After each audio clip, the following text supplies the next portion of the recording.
Sejarah masuknya Islam ke Indonesia berdasarkan teori Mekah. Pertama, teori Mekah. Pengertian teori Mekah. Teori Mekah adalah salah satu teori tentang masuknya Islam ke Indonesia yang menyatakan bahwa Islam masuk dari Arab Mekah pada abad ke-7 Masehi atau awal abad Hijriah. Teori ini dicetus oleh Buya Hamka sebagai koreksi terhadap teori Gujarat yang menyebut Islam masuk melalui India pada abad ke-13 Masehi. Kedua, pencetus dan pendukung. Tokoh utama teori Mekah adalah Buya Hamka, seorang ulama dan sastrawan Indonesia. Ia menolak teori Gujarat karena dianggap memiliki kelemahan terkait bukti sejarah. Pendukung teori ini mencakup tokoh-tokoh seperti T.W. Arnold Naquib Al-Attas dan Haji Jones, yang menyatakan bahwa pedagang Arab memiliki peran utama dalam penyebaran Islam di Nusantara. Ketiga, bukti pendukung teori Mekah. Yang pertama, mazhab Syafi'i. Islam Indonesia banyak menganut mazhab Syafi'i yang juga dominan di Arab. Berbeda dengan India, mayoritas bermazhab Hanafi. 2. Gelar Raja Al-Malik. Gelar ini digunakan oleh raja-raja di Samudra Pasai, mirip dengan gelar yang digunakan Arab dan Mesir. 3. Pemukiman Arab di Sumatera. Ada bukti keberadaan pemukiman Arab Muslim di pantai barat Sumatera sejak abad ke-7 Masehi. Keempat, nisan kuno.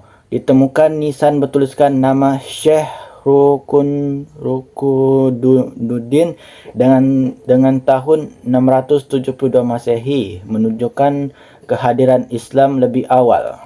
Proses penyebaran Islam masuk ke Indonesia melalui para pedagang Arab yang datang bukan hanya untuk berdagang, namun juga dengan niat menyebarkan agama Islam.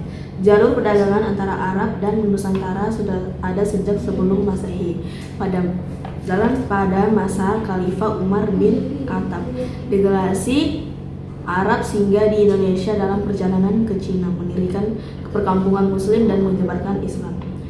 Relevansi teologi Mekah di Indonesia kini menjadi penting dalam kajian sejarah Islam di Indonesia, menjadi memperkuat identitas keislaman yang lebih autentik.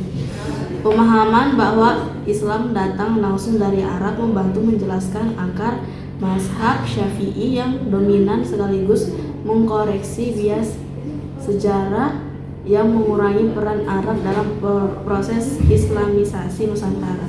Perbandingan teori Gujarat menyatakan bahwa Islam masuk ke Indonesia melalui perdagangan Muslim dari India pada abad ke-13. Pendukung teori ini berargumen bahwa bukti arkeologis seperti batu nisan Sultan Malik Al-Saleh di Samudra Pasai menunjukkan gaya seni khas Gujarat.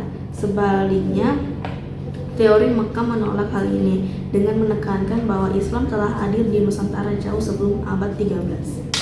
Samudra Pasai. Dalam teori Mekah, kerajaan Samudra Pasai di Aceh dianggap sebagai pusat awal perkembangan Islam di Indonesia.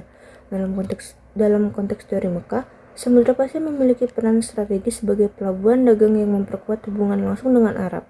Hal ini didukung oleh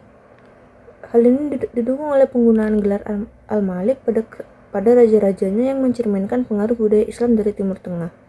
Yang 8, pengaruh budaya dan sosial Islam awal. Kedatangan Islam dari Arab membawa transformasi budaya di Nusantara. Selain menyebarkan agama, pedagang Arab memperkenalkan tradisi literasi Al-Quran, bahasa Arab, dan sistem pendidikan berbasis masjid.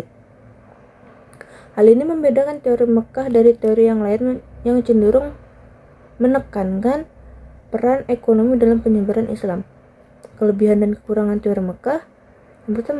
Yang pertama, kelebihan memiliki bukti kuat terkait mazhab Syafi'i dan gelar raja di Samudra Pasai, dan menekankan hubungan langsung antara Indonesia dan Arab tanpa perantara India. Kekurangannya, kurangnya bukti konkret tentang peran bangsa Arab dalam penyebaran Islam secara luas di Indonesia. Kesimpulan, teori Mekah yang dicetuskan Buya Hamka menyatakan bahwa Islam masuk ke Indonesia langsung dari Arab atau Mekah pada abad ke-7 Masehi.